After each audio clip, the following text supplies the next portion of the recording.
The velocity of an object is the rate of change of its position with respect to a frame of reference, and is a function of time. Velocity is equivalent to a specification of its speed and direction of motion. Velocity is an important concept in kinematics, the branch of classical mechanics that describes the motion of bodies. Velocity is a physical vector quantity. Both magnitude and direction are needed to define it. The scalar absolute value of velocity is called speed, being a coherent derived unit whose quantity is measured in the SI system as meters per second or as the SI base unit of, for example, 5 meters per second is a scalar, whereas 5 meters per second east is a vector. If there is a change in speed, direction, or both, then the object has a change in velocity and is said to be undergoing an acceleration. Constant velocity versus acceleration. To have a constant velocity, an object must have a constant speed in a constant direction. Constant direction constrains the object's motion in a straight path, thus, a constant velocity means motion in a straight line at a constant speed.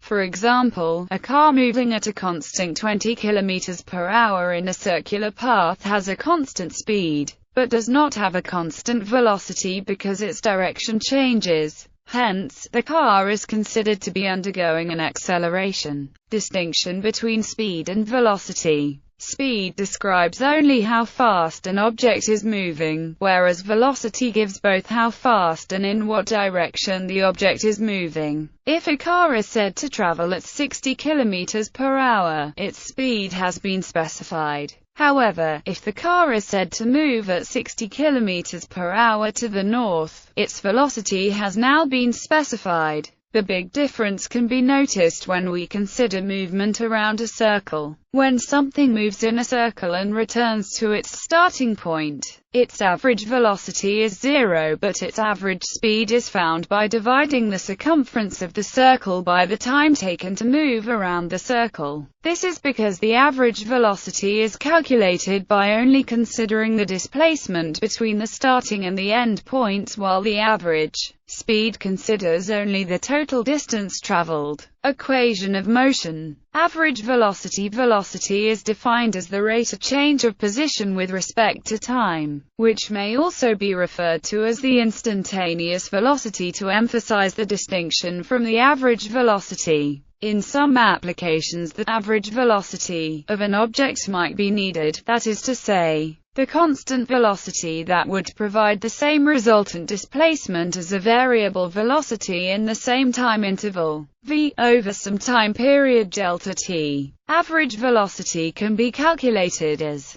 the average velocity is always less than or equal to the average speed of an object. This can be seen by realizing that while distance is always strictly increasing, displacement can increase or decrease in magnitude as well as change direction. In terms of a displacement time graph, the instantaneous velocity can be thought of as the slope of the tangent line to the curve at any point, and the average velocity as the slope of the secant line between 2 points with t-coordinates equal to the boundaries of the time period for the average velocity. The average velocity is the same as the velocity averaged over time, that is to say, its time-weighted average, which may be calculated as the time integral of the velocity, where we may identify an instantaneous velocity if we consider v as velocity and x as the displacement vector. Then we can express the velocity of a particle or object, at any particular time t, as the derivative of the position with respect to time. From this derivative equation, in the one-dimensional case it can be seen that the area under a velocity versus time is the displacement. In calculus terms, the integral of the velocity function v is the displacement function x. In the figure, this corresponds to the yellow area under the curve labeled S. Since the derivative of the position with respect to time gives the change in position divided by the change in time, velocity is measured in meters per second. Although the concept of an instantaneous velocity might at first seem counterintuitive, it may be thought of as the velocity that the object would continue to travel at if it stopped accelerating at that moment. relationship to acceleration. Although velocity is defined as the rate of change of position, it is often common to start with an expression for an object's acceleration, as seen by the three green tangent lines in the figure. An object's instantaneous acceleration at a point in time is the slope of the line tangent to the curve of a graph. As above, this is done using the concept of the integral. Constant acceleration. In the special case of constant acceleration, velocity can be studied using the Suvat equations. By considering or as being equal to some arbitrary constant vector, it is trivial to show that with v as the velocity at time t and u as the velocity at time t equals 0. By combining this equation with the Suvat equation x equals ut plus at 2/2, it is possible to relate the displacement and the average velocity by. It is also possible to derive an expression for the velocity independent of time, known as the Torricelli equation, as follows, where v equals v, etc. The above equations are valid for both Newtonian mechanics and special relativity. Where Newtonian mechanics and special relativity differ is in how different observers would describe the same situation. In particular, in Newtonian mechanics, all observers agree on the value of t, and the transformation rules for position create a situation in which all non-accelerating observers would describe the acceleration of an object with the same values.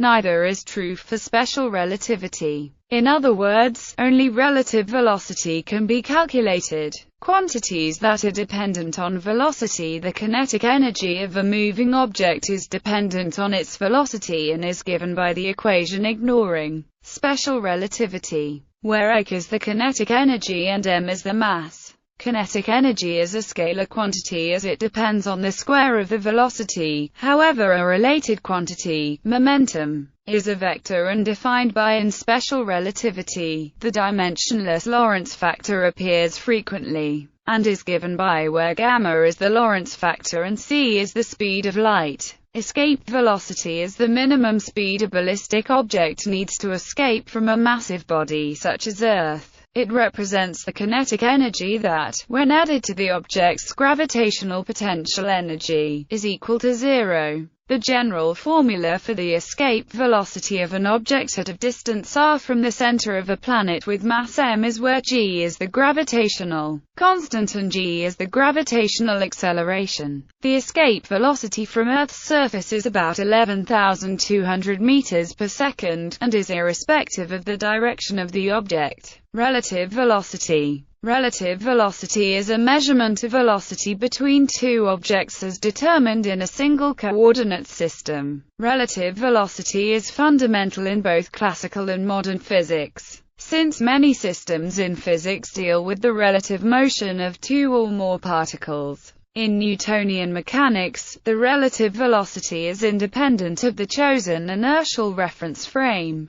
This is not the case anymore with special relativity, in which velocities depend on the choice of reference frame. If an object A is moving with velocity vector v and an object B with velocity vector w, then the velocity of object A relative to object B is defined as the difference of the two velocity vectors. Similarly, the relative velocity of object B moving with velocity w relative to object A moving with velocity v is usually the inertial frame is chosen in which the latter of the two mentioned objects is in rest. Scalar velocities. In the one-dimensional case, the velocities are scalars and the equation is either if the two objects are moving in opposite directions, or if the two objects are moving in the same direction. Polar coordinates. In polar coordinates, a two-dimensional velocity is described by a radial velocity, defined as the component of velocity away from or toward the origin, and an angular velocity, which is the rate of rotation about the origin. The radial and angular velocities can be derived from the Cartesian velocity and displacement vectors by decomposing the velocity vector into radial and transverse components.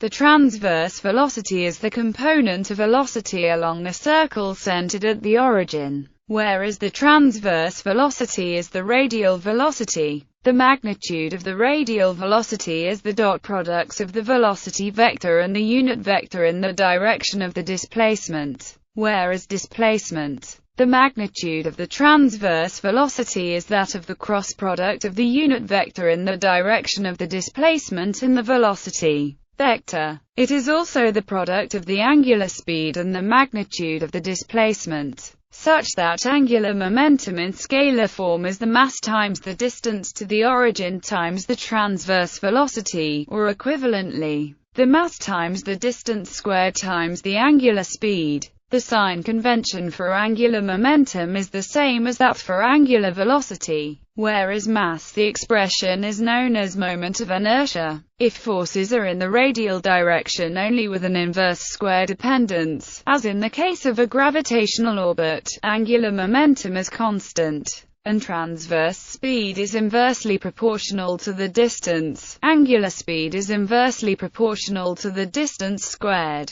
and the rate at which area is swept out is constant. These relations are known as Kepler's laws of planetary motion.